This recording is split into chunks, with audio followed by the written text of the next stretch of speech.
여러분은 언제 설레이는 감정을 느끼시나요? 저는 처음 있었던 일들을 기억하면 가슴이 설레이고 너무너무 행복한 감정이 듭니다. 특별히 제가 언제 설레었냐 생각해 보면은 제가 처음 이제 대학을 입학하기 위해서 비행기를 타고 미국에 딱 도착해서 자동차를 타고 학교 기숙사에 도착했어요. 근데 학교에 도착했는데 우와, 내가 그동안 밟고 싶었던 이 미국 땅, 이 얼마나 풍요롭고 행복하고 아름다운 땅인가. 제가 미국을 밟으면서 너무너무 설레었던 감정이 있습니다. 아마 여기 계신 선교사님들도 내가 그토록 가고 싶었던 카자흐스탄 딱 했을 때 그 땅을 밟았을 때 얼마나 설레이고 눈물이 흘렸을지를 제가 상상하게 되는데요. 또 언제 설레일까요? 저는 첫사랑을 만났을 때 너무너무 설레입니다. 아마 여러분도 첫사랑이 있을 거예요. 그 첫사랑을 만났을 때 그 두근두근 되는 감정. 저도 첫사랑을 보면 너무너무 늘 가슴이 설레이는데 저의 첫사랑은 제 아내입니다. 제 아내가 첫사랑이자 마지막 사랑입니다. 할렐루야. 너무너무 설레이는데요. 또 제가 설레었던 게 무엇이냐면 올해 저희 아들이 이제 5살이거든요. 4월 달에 제 생일이었는데 제 생일날 저희 아들이 딱 집에 왔는데 편지를 주는 거예요. 편지를 보니까 아빠 사랑해요라는 글씨가 진짜 삐뚤빼뚤 손글씨로 돼 있는 거예요. 제 아들이 아직 글씨를 잘 못 쓰거든요. 근데 그거를 배워가지고 엄마한테 딱 편지를 썼는데 제가 그걸 받아보면서 마음이 울컥하면서 눈물이 나더라고요. 여러분, 우리는 설레일 때가 있습니다. 할렐루야. 여러분은 언제 설레이나요? 아마 어떤 분들은 이제 나의 첫 아이가 어린이집 가방을 메고 그 나의 몸집보다 더 큰 가방을 메고 몸을 막 이렇게 실룩실룩대면서 어린이집을 입학했을 때, 또 대학교를 입학했을 때, 또 어떤 분들은 결혼식장에 내가 처음 섰을 때 그 설레었던 감정들이 아마 여러분 가운데 있을 것입니다. 하나님도요, 우리 안에 설레이는 감정이 있으세요. 그것은 무엇이냐면 우리가 하나님 앞에 첫 것을 드렸을 때 하나님은 설레이시는 줄 믿습니다. 저는 오늘 예배가 굉장히 설레이는데요. 왜냐하면 오늘은 맥주감사 주일로 우리가 하나님 앞에 드려지는 예배인데, 무엇보다 처음으로 우리 교회가 1년이잖아요. 아직 1년 차인데 처음으로 드려지는 맥주감사 주일입니다. 우리 살아계신 하나님께 영광의 박수 올려드릴까요? 무엇보다 더 감사한 거는 여기 나와 계신 한 분 한 분, 저와 여러분 한 분 한 분이 이 맥주감사 주일의 첫 열매라는 겁니다. 할렐루야. 오늘 우리의 예배가 하나님 앞에 첫 열매를 올려드리는 귀한 예배, 그 설레이는 예배, 감격이 있는 예배가 되기를 예수님의 이름으로 축복합니다. 여러분, 교회를 다니면서 아마 이 두 가지 개념에 대해서 굉장히 헷갈렸을 거예요. 맥주감사주일과 추수감사주일. 도대체 맥주감사주일은 뭐고 추수감사주일은 뭘까? 많이 헷갈릴 것 같아요. 추수감사주일은 무엇이냐면 7월달, 오늘 7월 첫째 주에 하나님 앞에 감사하여 첫 것을 드리는 것을 맥주감사주일이라고 말을 합니다. 그러면 추수감사주일은 무엇이냐면 11월 달에 드려지게 되는데, 이제 미국 청교도들이 영국에서 메이플라워를 타고 처음으로 미국에 도착하죠. 신대륙에 도착해서 많은 사람들이 굶어 죽습니다. 그리고 그 다음 해에 옥수수와 감자를 심어서 풍성한 열매를 하나님 앞에 드리는 그 기간을 무엇이라 그래요? 추수감사 주일이라고 합니다. 자, 오늘은 이 맥주감사 주일인데요. 이 맥주감사 주일은요, 내가 얻은 수확 중에 1년 중에 가장 처음 얻는 열매가 무엇이냐면 보리거든요. 이 보리 중에 가장 최상것 중에 첫 것을 하나님 앞에 드리는 것이 오늘 추수감사 주일입니다. 그런데 저는 맥주감사 주일입니다. 죄송한데, 근데 요즘에는요, 이 맥주감사 주일에 대한 의미가 많이 사라졌어요. 사람들이 이거는 구약에 있었던 일 아니에요? 우리는 농경사회가 아니잖아요. 우리는 이제 더 이상 보리가 없잖아요 라고 해서요, 맥주감사 주일에 대한 의미가 많이 희석화되었습니다. 그러나 오늘 우리 안에 이러한 영적인 의미가 다시 한번 회복돼야 될 줄 믿습니다.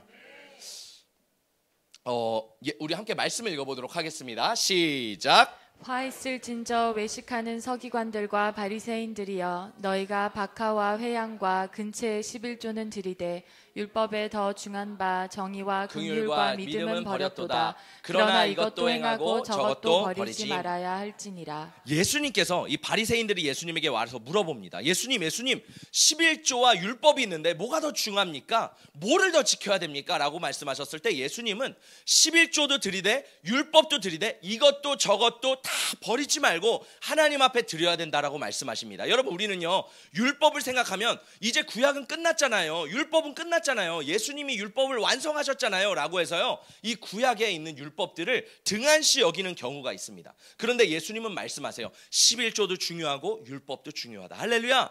우리가 그리스도인으로서요, 율법을 다 지킨다라는 것은 아닙니다. 그러나 이 신약 시대를 살아가는 우리에게 필요한 것은 무엇이냐면 율법의 정신이 우리 가운데 회복돼야 되는 줄 믿습니다. 그래서 오늘 말씀을 통해서요, 이 맥추감사절에 주신 영적인 의미가 무엇인지를 깨닫기를 원합니다. 그리고 하나님의 말씀대로 살아내는 깨우는 성도가 되시기를 예수님의 이름으로 축복합니다.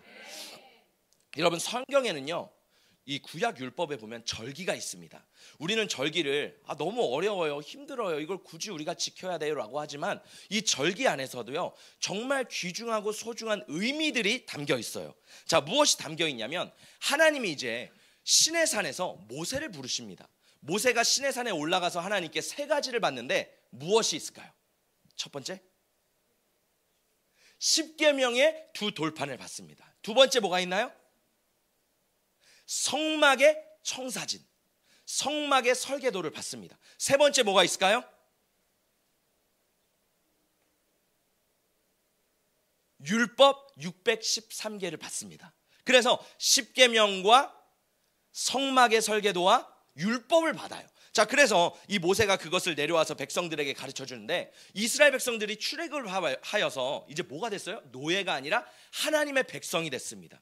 하나님의 백성이 자동으로 되는 것이 아니라 하나님의 말씀을 지키고 따르고 행해야지만 하나님의 백성이 될 수 있는 거예요. 그래서 하나님께서는요, 이스라엘 백성들에게 이 7개의 절기를 가르쳐 주셨는데 유월절, 무교절, 초실절, 칠칠절, 나팔절, 속죄일, 그리고 마지막으로 초막절을 주시고서 이 말씀을 지켜 행하라고 말씀하셨어요. 자, 저는 이 절기가 굉장히 중요하다라고 말씀하셨는데 왜 이 절기가 중요하냐면 이 절기는요, 누구를 가르치냐면 예수 그리스도를 의미합니다. 할렐루야. 자, 우리 함께 말씀을 읽어보도록 하겠습니다. 시작. 그러나 그들의 마음이 완고하여 오늘까지도 구약을 읽을 때 그 수건이 벗겨지지 아니하고 있으니 그 수건은 그리스도 안에서 없어질 것이라. 오늘까지 모세의 글을 읽을 때 수건이 그 마음을 덮었도다. 그러나 언제든지 주께로 돌아가면 그 수건이 벗겨지리라. 바울이 뭐라고 말하냐면 구약이 있는데 구약은요, 마치 우리가 수건을 쓰고 뒤집어 쓴 것처럼 잘 희미하게 보이지 않는데요. 그런데 이 수건이 벗겨지게 되는데 예수 그리스도로 말미암아 수건이 벗겨지면요, 구약에 있는 것들이 예수로 나타난다라는 것입니다. 여기에 있는 모든 절기들도요, 누구를 가리키냐면 예수를 가르칩니다. 할렐루야. 자, 함께 볼 건데요, 여러분 혹시 춥지 않으세요? 우리 여기 있는 에어컨을 조금만 줄여주시면 감사하겠습니다. 여기 보시면요, 이제 제가 이 7대 절기를 준비했는데요, 이 6월절은 무엇을 의미하면요, 예수님의 죽음을 의미합니다. 예수님이 언제 죽으셨어요? 6월절에 죽으셨어요. 6월절 어린 양으로 죽으셨죠. 그 이후에 무교절이 있습니다. 예수님과의 친밀함이 있고요. 그 가운데 뭐가 있냐면 이 무교절에는요, 빵을 먹는데 빵을 먹을 때 원래 이스트, 우리는 그 이스트를 넣으면 빵이 부풀어지잖아요. 근데 하나님께서는요, 이 무교절은요, 이스트를 넣지 말라 그랬어요. 그래서 유교병이 아니라 무교병을 먹으라 그랬습니다. 예수 그리스도께서 십자가에서 죽으심으로 말미암아 우리 안에 있는 그 이스트가 뭐예요? 누룩이 제거됐어요. 그래서 우리는 누룩이 제거된 존재, 죄가 제거된 존재가 되었습니다. 할렐루야. 그리고 초실절, 예수 그리스도의 부활, 안식 후 첫날 예수님이 부활하시는 그 초실절의 열매가 있고요. 칠칠절, 오늘 맥추절, 오순절, 칠칠절 동일한 말씀입니다. 자, 이 칠칠절에는 누가 임했어요? 성령이 이 땅에 임하셨습니다. 할렐루야. 오늘 성령이 이 땅에 임하신 거예요. 자, 그리고 나팔절이 있습니다. 예수님이 나팔을 불 때에 이 땅에 오세요. 그리고 무엇이에요? 속죄일, 예수님께서 오셔서 우리의 모든 죄를 이제는 완벽하게 씻어주는 날이 속죄일입니다. 그리고 마지막 초막절, 초막을 지어서 신랑 되신 예수 그리스도와 함께 예수를 믿었던 신부들은 함께 거하고 예수를 믿지 않았던 자들은 심판, 영원한 심판을 받게 되는 것이 바로 이 절기에 예수 그리스도를 담고 있어요. 할렐루야. 자, 그렇다면 오늘은 이 칠칠절, 맥추절, 오순절인데 우리 말씀을 함께 읽어보도록 하겠습니다. 시작. 맥추절을 지키라. 이는 내가 수고하여 밭에 뿌린 것의 첫 열매를 거둠이니라. 맥추절은요, 보리의 첫 열매를 주님 앞에 드리는 거예요. 이스라엘에도요, 지금에는 어떻게 이 맥추절을 지키냐면 모든 사람들이 농사를 짓지 않잖아요. 그러면 농사를 짓는 농부가 있고 그냥 농사를 짓지 않는 평범한 사람들이 있습니다. 근데 유대인들은 이 맥추절을 지키기 위해서 농부에게 미리 예약을 한다 그래요. 그럼 예약을 하면요, 이 맥추절 전에 이 농부의 집에 다 같이 갑니다. 가족들이 다 같이 가서 이 농부의 집에서 머물면서 이 맥추절을 지내는데, 이 농부가 이제 맥추절 전날, 이스라엘은 언제 해가 시작되냐면 이 해가 지면 하루가 시작되잖아요. 그러면 이 해가 지기 전에는 그 전날이잖아요. 그러면 이 농부가 이 사람들과 함께 여기 보리를 추수했던 그 밭으로 갑니다. 그 밭으로 가면요, 사람들이 막 둘러앉아서 이제 그 거기 앞에서 하나님 앞에 춤추고 예배하고 찬양하고 경배하면서 막 그렇게 이제 맥추절을 준비하고 있어요. 그리고 해가 떨어지고 이 맥추절이 시작되는 날 어떤 일이 일어나냐면, 농부와 여기 있는 사람들이 이 보리를 한 줌을 딱 줍니다. 그리고 준비했던 낫으로 그 첫 열매를 베어서 하나님 앞에 드리는 것이 요즘 지금 오늘날 유대인들이 지키는 이 맥추절의 의미라고 한답니다. 여러분, 맥추절은 뭐예요? 하나님 앞에 무엇을 드리는 거예요? 첫 열매를 드리는 것입니다. 하나님은요, 성경에 보면요, 이 첫 것, 첫 열매, 처음에 대해서 굉장히 많은 관심을 가지고 있어요. 이스라엘 백성들에게도 6월절에 이제 뭐라 그래요? 그 이스라엘 백성들이 출애굽을 하기 전에 10가지 재앙이 있는데 그 마지막 10번째 재앙이 뭐예요? 6월절 그 심판의 재앙입니다. 장자가 죽는 재앙이에요.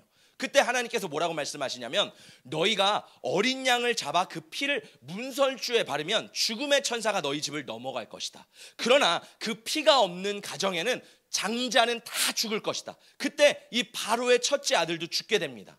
그래서 이스라엘 백성들이 나오게 되죠. 하나님은요, 그 첫 것을 하나님 앞에 드리기를 원했어요. 그래서 하나님이 너희의 첫 것, 가축의 첫 것, 첫 아들, 너희의 첫 번째 모든 것들을 나에게 드려라라고 말씀하셨는데 다 드릴 수가 없잖아요. 그래서 하나님이 대표성을 지어서 드리라고 한 지파가 있는데 12개의 지파 중에 레위 지파는 나의 것이니 나에게 드려라. 할렐루야. 그래서 레위 지파는요, 일을 하지 않았습니다. 성전에서 성전 일을 맡기고 예배를 드리고 제사를 드리고 하나님 앞에 나아갔던 지파가 누구예요? 레위 지파였습니다. 우리 말씀 읽어보도록 하겠습니다. 시작. 보라, 내가 이스라엘 자손 중에서 레위인을 택하여 이스라엘 자손 중에 태를 열어 태어난 모든 마지를 대신하게 하였은즉 레위인은 내 것이라. 이스라엘의 모든 태를 대신하여 레위인을 첫 것으로 드려라. 왜? 레위인은 내 것이다. 할렐루야. 자, 레위 지파를 첫 열매로 드리라고 하셨는데, 자, 이제 레위 지파가요, 첫 열매로서 하나님께 땅을 부여받지 못합니다. 왜? 여호와께서 내가 너희의 기업이 될게. 너희는 성전에서 일하고 나를 예배하는데 집중해. 하나님께서 그렇게 레위 지파에게 임무를 주셨어요. 자, 레위 지파가 일을 하면요, 나머지 11지파가요 돈을 벌고 하나님 앞에 수확을 얻은 첫 열매를 드리고 11조를 드리고 헌금을 드리면서요 이 레위 지파가 먹고 살았습니다. 레위 지파는요 오직 말씀을 연구하고 공부하고 가르치고 제사 드리는 것에만 집중하게 되었던 거예요. 자, 그런데 무엇이냐면, 사람들의 삶이 점점 힘들어지고 궁핍해지니까 사람들이 이 첫 열매를 드리지 않기 시작하는 거예요. 사람들이 11조를 드리지 않고 하나님 앞에 감사헌금을 드리지 않는 거예요. 그러니까 레위 지파들도요 제사를 맡았는데 삶이 힘들어지기 시작하는 겁니다. 내가 이렇게 우리 가족들이 굶어지고 내가 이렇게 힘든데 내가 이렇게 하나님 앞에 전적으로 예배를 드리는 게 맞을까? 내가 이렇게 풀타임으로 섬기는 게 맞을까? 하면서요 이 남유다 가운데 있는 레위 사람들이요 점점 성전을 떠나기 시작합니다. 점점 예배를 떠나기 시작해서 세상에 나가서 돈 벌고 일하고 살아가기 시작해요. 근데요 여러분, 문제는 뭐냐면요, 이 레위 지파가 무너지니까요 뭐가 무너져요? 예배가 무너지기 시작하는 거예요. 예배를 드리고 싶은데 레위 지파 사람들이 없는 거예요. 제사를 드려야 될 제사장들이 없는 거예요.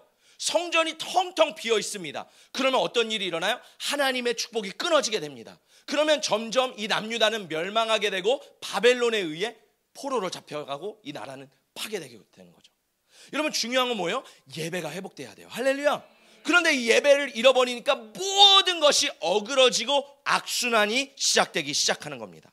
자, 이제 남유다에 있는 사람들이요 바벨론의 포로로 끌려가게 됩니다. 바벨론의 포로로 끌려가서 고민을 해요.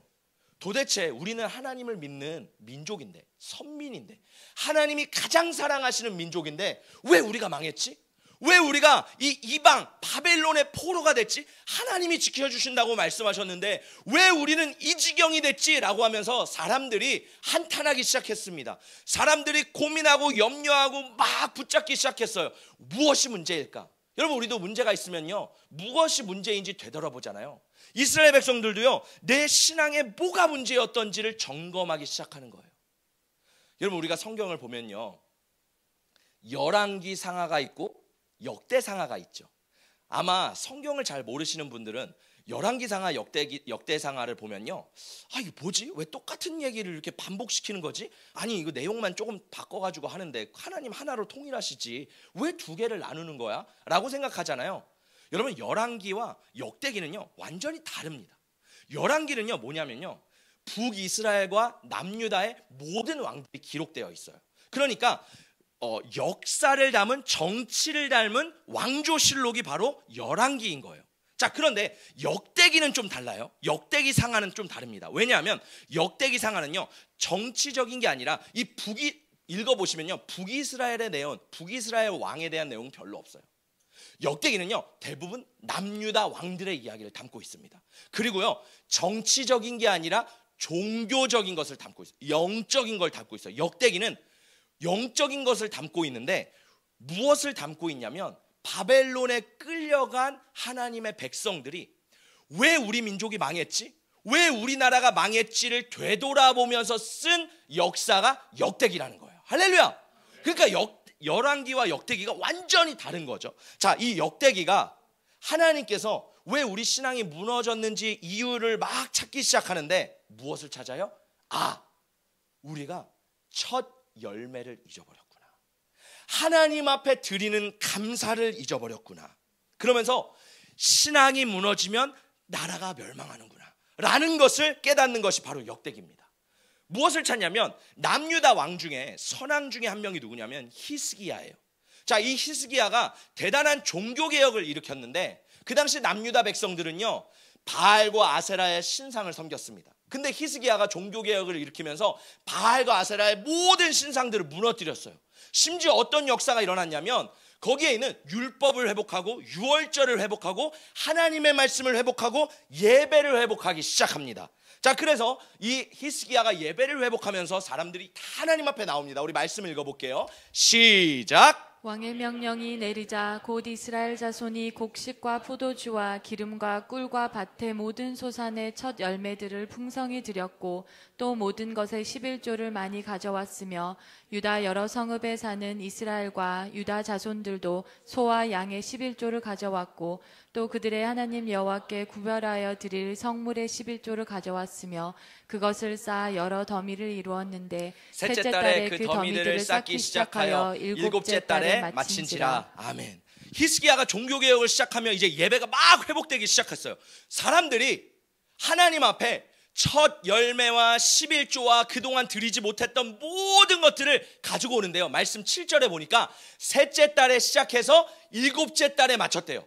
그러니까 얼마나 많이 하나님 앞에 산더미와 같이 가져왔냐면 4달에 걸쳐 가져왔다라는 거예요. 어떤 사람은 분명히 내가 하나님 앞에 드려야 될 게 있는데 그걸 까먹은 사람들도 있을 거예요. 그러면 4달 동안 그것을 막 준비하고 하나님 앞에 드렸던 사람도 있겠죠. 또 예루살렘이 너무 멀어서 저 멀리에서 1달, 2달, 3달에 걸려서 이동하면서 하나님 앞에 드렸던 사람들도 있었습니다. 자, 수많은 사람들이 얼마나 드렸냐면 산더미처럼 하나님 앞에 예물을 드렸대요. 할렐루야. 그러면서 예배가 막 회복되기 시작하는 거예요. 신명기 16장에는 이렇게 말씀이 나옵니다. 내 하나님 여호와 앞에 77절, 제가 아까 77절이 맥주절이라 그랬죠. 77절을 지키되 내 하나님 여호와께서 내게 복을 주신 대로 내 힘을 헤아려 자원하는 예물을 드리고. 여러분, 우리가 하나님 앞에 예물을 드릴 때, 하나님 앞에 첫 열매를 드릴 때 어떻게 드려야 될까요? 이 말씀에 보니까요, 하나님께 내게 주신 복대로 드리래요. 부자는 부자대로, 가난한 자는 가난한 자대로, 소를 낼 수 있는 자는 소를 드리고요, 소가 어려운 사람, 비둘기를 낼 사람들은 비둘기를 내고요, 밀가루를 낼 사람들은 밀가루, 자기의 힘대로 드리라고 합니다. 또 두 번째는 뭐냐면 자원하는 마음으로 드리래요. 내가 억지로 하나님 앞에 드리는 것이 아니라 우리는 자원으로 자발적으로 하나님 앞에 드리는 자가 되시기를 축복합니다. 자, 우리 다음 말씀 이제 어떤 일이 일어납니까? 읽어보겠습니다. 시작. 히스기야가 온 유다에 이같이 행하되 그의 하나님 여호와 보시기에 선과 정의와 진실함으로 행하였으니 그가 행하는 모든 일 곧 하나님의 전에 수종드는 일에나 율법에나 계명에나 그의 하나님을 찾고 한 마음으로 행하여 형통하였더라. 자, 역대기를 기록하면서 뭐라 그랬어요? 하나님 앞에 예배가 회복되고 모든 것이 회복될 때 나라가 풍성해지고 형통해지는구나. 할렐루야. 그러나 이 모든 것이 끊어질 때 나라가 빼앗기게 되는구나. 이스라엘 백성들은요, 과거를 돌아보면서 이것을 회복하게 되었습니다. 깨닫게 되었습니다. 자, 그러면 여러분의 삶은 어떤가요? 우리의 삶에 예배가 회복될 때, 하나님과의 관계가 회복될 때 우리의 삶이 회복되는 줄 믿습니다. 예배가 끊어지고 하나님과의 관계가 끊어지면요, 우리의 삶이 피폐해져요. 우리의 영이 피폐해집니다. 여러분의 삶 가운데 예배와 하나님을 향한 그 관계가 회복되기를 예수님의 이름으로 축복합니다. 자, 이 역사를 기록하는데요, 누가 기록했냐면요, 에스라가 기록했습니다. 우리 말씀을 한 번 더 읽어보시죠. 시작. 해마다 우리 토지 소산의 만물과 각종 과목의 첫 열매를 여호와의 전에 드리기로 하였고. 여러분, 우리가 이번 주에 읽어야 되는 성경 말씀이 뭐냐면 에스라와 느헤미야입니다. 자, 보세요. 에스라는 하나님 앞에 1차 포로기, 2차 포로기 때요, 예루살렘에 돌아와서 무엇을 회복했냐면 성전을 회복했어요. 그리고 느헤미야는 3차 포로기한 때요, 성벽을 회복했습니다. 성전과 성벽이 이제 세워져서 느헤미야 때 에스라와 느헤미야와 이스라엘의 모든 백성들이 하나님 앞에 예배를 드리기 시작해요. 그때 무엇이 회복돼요? 첫 열매가 회복됩니다. 할렐루야. 여러분, 이 첫 열매 신앙이 회복되면서 이 예루살렘이 다시 한번 회복되고 하나님 앞에 나아가게 되는 거예요. 자, 그렇다면 우리의 예배는 어떤가요? 여러분의 삶 가운데는 첫 열매의 신앙이 회복되어 있나요? 호세아는 이렇게 말했어요. 내 백성이 지식이 없어 망하는도다. 무슨 지식이에요? 하나님을 아는 지식, 하나님의 말씀을 아는 지식. 여러분, 우리가요, 많은 이 현대 시대 때요, 여러분은 신앙생활을 말씀의 기초에서 하세요? 아니면 내 전통과 내가 그동안 해왔던 행위대로 신앙생활을 하세요? 저는 우리 가운데 이 말씀이 회복돼야 될 줄 믿습니다.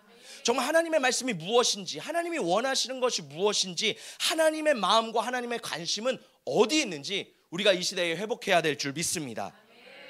여러분, 저는요, 진짜 감사한 게 우리 키즈 학생들 중에서 허준우라는 학생이 있어요. 이 준우가요, 이제 학교에서 일기를 썼는데 일기 주제가 이거였어요. 만약 나에게 100만 원이 생긴다면. 여러분, 질문해 볼게요. 만약에 여러분 가운데, 어른들은 100만 원이 좀 적잖아요. 나에게 1억이 생긴다면 여러분 무엇을 하시겠어요? 한번 생각해 보세요. 나에게 1억이 생기면 난 뭘 할까? 우리 준우는 100만 원이 생기면 뭘 했을까요? 준우가 이렇게 일기를 썼어요. 잘 안 보이시겠지만 제가 읽어드리겠습니다. 나는 나에게 100만 원이 생긴다면 탑 4를 말하겠다. 첫 번째, 우리 아빠가 요즘 힘드셔서 아빠에게 100만 원을 드리고 싶다. 두 번째, 우리 가족이 목사님을 따라서 개척교회를 나가서 교회를 지었는데 아직 초기라 교회가 작아서 우리 교회에 헌금을 해서 우리 교회에 필요한 것을 살 것이다. 그리고 세 번째, 내가 7월에 우리 교회에서 필리핀으로 선교를 가서 봉사하는데 그때까지 아껴서 딱 20만 원만 쓰고 80만 원을 갈 때 쓸 것이다. 이게 약간 숫자가 맞지 않아요? 약간 300만 원은 있어야 될 것 같은데 지금. 그리고 마지막으로 네 번째는 내가 갖고 싶은 골키퍼 장갑을 사고 싶다. 끝! 제가 몇 달 전에 이 준우의 일기를 보고선 너무 감동받았어요. 근데 그 어떤 얘기를 들었냐면 부모님이 이런 얘기를 하시더라고요. 외할머니가 준우의 일기를 읽으시더니 너무 감동되고 설레어서 준우한테 진짜 100만 원을 줬다라는 거예요.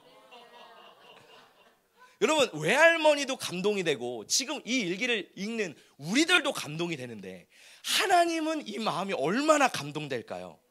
여러분, 우리 안에 이런 어린아이와 같은 마음이 회복되기를 축복합니다. 요즘은요, 하나님 앞에 드리는 거를, 내 인생을 드리는 것조차 너무 싫어합니다. 여러분, 우리는 이것이 회복돼야 될 줄 믿습니다. 할렐루야. 우리 다음 말씀을 읽어보겠습니다. 시작. 너희는 한 해에 3차례 나의 절기를 지켜야 한다. 너희는 무교절을 지켜야 한다. 내가 너희에게 명한 대로 아비벌에 정해진 때 이래 동안 누룩을 넣지 않은 빵을 먹어야 한다. 너희가 그때 이집트에서 나왔기 때문이다. 너희는 빈손으로 내 앞에 나와서는 안 된다. 너희는 너희가 애써서 밭에 씨를 뿌려서 거둔 곡식의 첫 열매로 맥추절을 지켜야 한다. 또한 너희는 밭에서 애써 가꾼 것을 거두어 드리는 한 해의 끝 무렵에 수장절을 지켜야 한다. 여러분, 우리는 맥추감사 주일날 하나님 앞에 감사를 올려드려야 되는데요, 이 말씀의 배경을 보면요, 출애굽기는 하나님이 시내산에서 주신 거예요. 자, 볼게요. 3가지 3대 절기, 3대 절기와 7대 절기가 있는데 비슷합니다. 자, 3대 절기가 있는데 무교절, 맥추절, 수장절을 하나님은 꼭 지키라고 말씀하세요. 근데요, 재밌는 게 있어요. 무교절은요, 뭐예요? 유월절과 연결되어 있어서 이스라엘 백성들이 출애굽할 때 이미 무교절을 하나님 앞에 드렸습니다. 그렇죠? 그런데 맥추절과 수장절은 달라요. 맥추절은 무엇이냐면 보리의 첫 것이고, 수장절은 내가 모든 곡식의 첫 열매를 하나님 앞에, 곡식 중에 곡식에 쌓여있는 창고에 있는 걸 하나님 앞에 드리는 거거든요. 자, 그런데 지금 이스라엘 백성들의 상황을 살펴보세요. 이 말씀을 받았을 때 이스라엘 백성들은 어디에 있어요? 광야에 있어요. 이스라엘 백성들은 유목민입니다. 한 번도 농사를 지어본 적도 없고요, 밭을 갈아본 적도 없어요, 보리를 심어본 적도 없어요. 근데 하나님은 뭐라 그러세요? 맥추절을 지켜야 된다, 수장절을 지켜야 된다. 저는 이 말씀을 보면서 무엇을 깨달았냐면요, 감사에는요 2가지가 있어요. 첫 번째는요, 과거에 대한 감사. 우리가 과거에 대한 감사는 누구나 쉽게 할 수 있습니다. 누군가가 내가 무언가를 선물해주고 무언가를 주었을 때요, 우리는요 그 결과에 대해서 감사합니다 라고 표현을 해요. 그런데 하나님이 말씀하시는 건요, 미래에 대한 감사를 회복하라는 거예요. 우리가 미래에 대한 감사가 뭐예요? 믿음이 필요합니다. 누군가가 나에게 주지 않았어요. 하나님이 나에게 아직 은혜를 베풀어 주지 않았어요. 그런데 우리는요 믿음으로 미리 하나님 앞에 감사하는 거예요. 이 맥추감사 주일, 오늘이 언제냐면 7월 첫 주입니다. 과거에 대한 감사는 뭐예요? 7월 첫 주의 그 전 1월부터 6월까지 우리 교회가 개척되고 지금까지 우리를 인도하신 하나님 앞에 감사를 드리는 게요, 과거에 대한 감사예요. 우리는 거기서 끝날 것이 아니라 이 맥추감사 주일날요, 7월부터 12월, 이제 앞으로 6월 동안 6개월 동안 있을 미래에 대한 감사를 하나님 앞에 올려드리는 것이 하나님 앞에 진정한 감사인 줄 믿습니다. 여러분, 우리가 과거의 감사에만 매여 있는 것이 아니라 하나님 앞에 미리 감사하고 미리 하나님 앞에 드리는 저와 여러분이 되시기를 예수님의 이름으로 축복합니다. 우리 마지막 말씀 함께 읽도록 하겠습니다. 시작. 내 재물과 내 소산물의 처음 익은 열매로 여호와를 공경하라. 그리하면 내 창고가 가득히 차고 내 포도즙 틀에 새 포도즙이 넘치리라. 아멘. 여러분, 저는요 이 첫 열매에 대한 마음이 항상 있었어요. 저는 어렸을 때부터 이제 하나님 앞에 부모님께 이제 첫 열매에 대한 훈련을 많이 받았거든요. 부모님이, 경민아, 첫 열매는 하나님 앞에 무조건 드리는 거야. 그래서 저희 부모님도 사업을 하셨는데, 사업을 하실 때마다 첫 것이 나오면 하나님 앞에 떼어서 드리는 걸 저와 제 동생에게 보여주셨어요. 이게 우리가 번 첫 것이야. 근데 이거를 하나님 앞에 드리는 거야. 잘 봐. 첫 것은 하나님 앞에 드리는 거야. 그래서 저도 어렸을 때부터 나도 돈을 벌면 꼭 첫 것을 하나님 앞에 드려야겠다라는 마음이, 첫 열매에 대한 간절한 마음이 있었어요. 제가 이제 미국에 가가지고 일을 하기 시작했는데, 미국에서 이제 대학을 다녔는데, F1 비자, 학생 비자를 가진 사람들은요 일을 할 수가 없거든요. 근데 유일하게 일할 수 있는 데가 있어요. 바로 우리 학교에 있는 이제 잡들, 식당이나 뭐 오피스나 뭐 여러 가지 학교에 있는 것들에서 일을 할 수가 있어요. 그래서 제가 고민을 하다가 나도 좀 돈을 좀 벌어보고 싶다 해가지고 학교 기숙사에 있는 식당에 지원을 했습니다. 그래서 이제 라이센스도 따고 막 자격증 따면서 이제 식당에서 일을 했는데, 제가 경험이 없잖아요. 잡이 되게 많잖아요. 식당에 뭐 서빙을 하는 직업, 요리를 만드는 거, 뭐 과일을 자르는 거, 사람들에게 요리를 퍼주는 거, 뭐 캐시어, 계산하는 사람, 청소하는 사람, 설거지하는 사람, 여러 종류가 있습니다. 근데 하필이면 저는 일을 한 번도 안 해봤으니까, 또 남자니까 저를 뭘 시켰냐면 설거지와 청소를 시킨 거예요.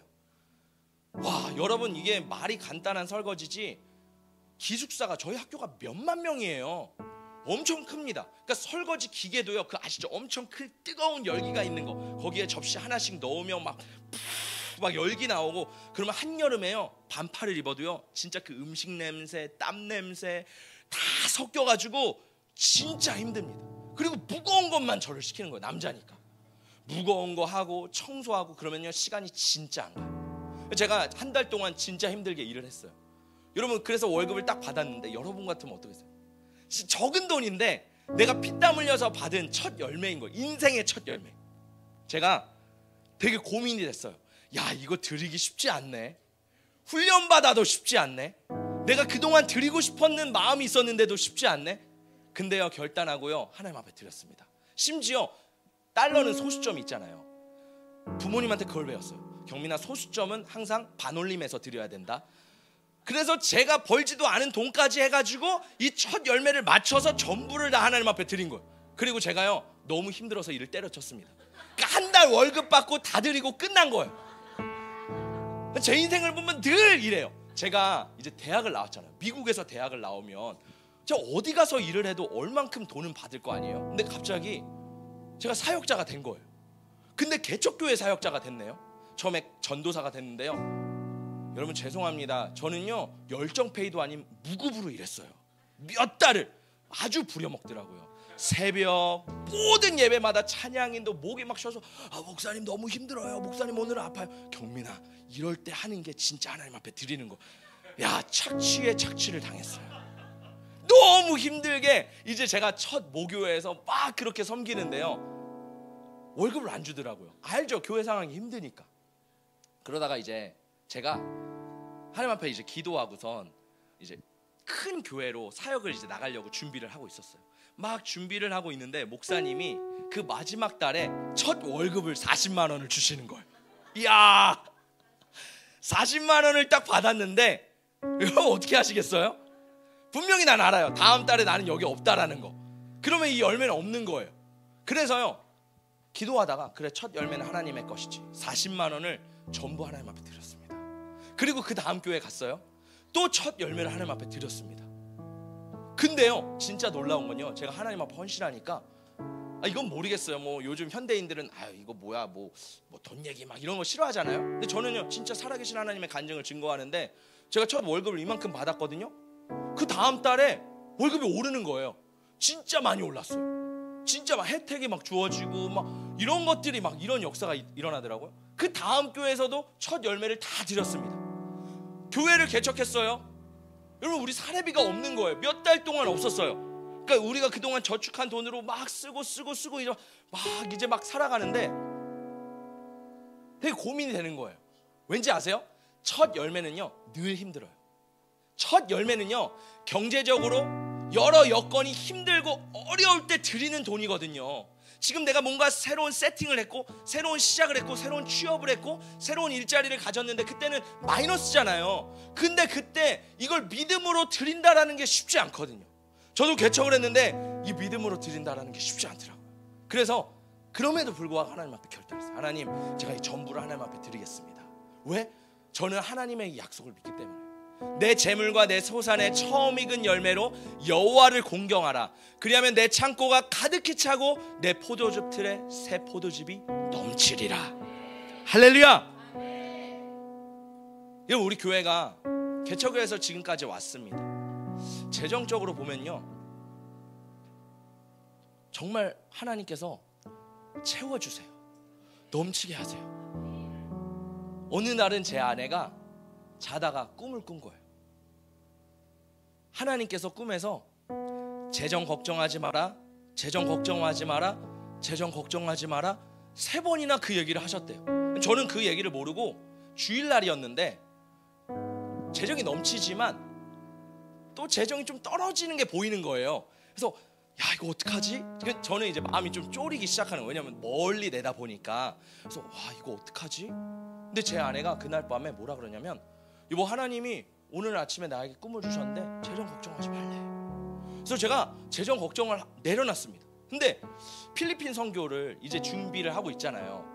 저희가 지금 이제 각자마다 예산을 준비해서 예산을 짰는데 며칠 전에 선교사님이 연락이 온 거예요. 목사님 제가요 예산을 짰는데 실수가 있었어요. 호텔을요 몇 박 며칠인데 하루만 잡아놨고요. 뭔가를 다 뺀 거예요. 그러니까 차액이 지금 250만 원이 난 거예요. 제가 그걸 보고서 하나님이 걱정하지 말라 그러셨는데 걱정거리가 또 생겼네. 아, 이거 어떻게 해야 되지? 아, 우리 재정부장님한테 말을 해야 되나? 아, 우리 이제 성도님들한테 이거 말해서 돈을 더 걷자 그래야 되나? 아, 이거 한 번 걷었는데 이거 쪽팔리게 두 번 걷을 수는 없는데 어떻게 해야 되지? 막 염려가 되는 거예요. 근데요, 그 다음 날이 지나서 제 아내가 어떤 이제 가정을 만났어요. 식사를 하고선 저한테 전화가 왔어요. 여보, 그 돈 어떻게 됐어? 아직 힘들어. 아직 결론은 안 났어. 근데요, 제 아내가 여보 좀만 기다려. 내가 집에 가서 다시 전화할게. 좀 있다가 집에 전화 왔어. 여보, 200만 원 채워졌어. 그동안 이 가정이 우리 교회에 드리려고 조금씩 모아서 하나님 앞에 준비해서 이렇게 마련했는데 하나님께서 우리 채워주셨어. 할렐루야. 여러분, 우리 삶 가운데, 제 삶 가운데, 진짜 우리 교회 개척하는 가운데 이러한 놀라운 재정의 간정들이 너무나도 많습니다. 우리 이것은 뭐예요? 내가 말씀대로요, 믿음으로 도전할 때 하나님이 주시는 거예요. 말씀은요, 내가 그냥 가만히 있는다고 이루어지지 않아요. 말씀대로 살아가고 도전하고 하나님 앞에 헌신할 때 드려지는 겁니다. 할렐루야. 여기 우리 선교사님이 오셨는데 저한테 작년에 제가 카자흐스탄 가는데 이런 요청을 하시더라고요. 목사님, 건반 2개만 좀 갖다 주세요. 그때 제가 예산이 없었습니다. 한 예산이 100만 원 있었나? 그래서 선교사님한테 말씀드려요. 선교사님, 저희는 100만 원 있습니다. 나이스하게 100만 원에만 맞춰서 주세요. 그럼 저희가 그 안에서 다 드릴 수 있습니다. 근데 좀 무리한 요구를 하시더라고요. 처음에는 건반 하나를 요구하셨는데 2개를 요구하시는 거예요. 선교사님 입장을 들어보니까 당근마켓을 봤는데 그 가격이면 될 것 같아. 근데 우리의 시세는 다른 거예요. 우리가 봤더니 이거는 100만 원에 한 대인 거예요. 그러면 운송비 있죠, 이거 거미다리 사달라고 하시죠, 의자 사달라고 하시죠, 막 요청이 점점 늘어나는 거예요. 그래서 제가 기도하다가 선교사님 죄송합니다, 저희가 하나밖에 안 될 것 같아요. 근데 선교사님이 또 지혜롭게 기도 편지를 보내주시는 거예요. 저한테, 목사님, 제가 몇 년 동안 기도했는데 저희 건반이 2개가 필요합니다. 제가 쳐야 될 건반, 학생들이 쳐야 될 건반, 카자흐스탄에 예배자를 세우고 있습니다. 목사님, 한 번 더 기도해 보세요. 그럼 어떻게 해야 돼요? 기도해야 되잖아요. 알겠습니다, 기도해 보겠습니다 해가지고 이제 막 기도하면서 막 알아보는데 이게 돈이 안 되는 거예요. 막 서초동, 양재동, 당근마켓, 수지 막 다 찍어가지고 그 원하는 모델이 또 있는 거예요. 그 모델을 찾아가지고 샀는데 돈이 훌쩍 2배가 넘는 거예요. 근데 놀라운 게 뭔지 아세요? 플로잉이 들어오는데 다 채워지는 거예요. 딱 정확하게 배송비와 포장비까지 딱 떨어져서 우리가 작년에 카자흐스탄 들렸어요. 근데 더 놀라운 건 뭔지 아세요? 올해 카자흐스탄 우리가 수련회를 했거든요. 150명의 학생들이 모여서 수련회를 했는데 거기 야마 건반이 하나가 있더라고요. 나중에 들어보니까 목사님, 그게 작년에 목사님 교회에서 드렸던 건반이에요. 하나님 이렇게 일하십니다. 할렐루야. 여러분, 우리 삶 가운데 하나님 앞에 감사를 드리기를 축복합니다. 그때 여러분 삶 가운데 그 풍성한 은혜가 가득하게 넘치기를 예수님의 이름으로 축복합니다.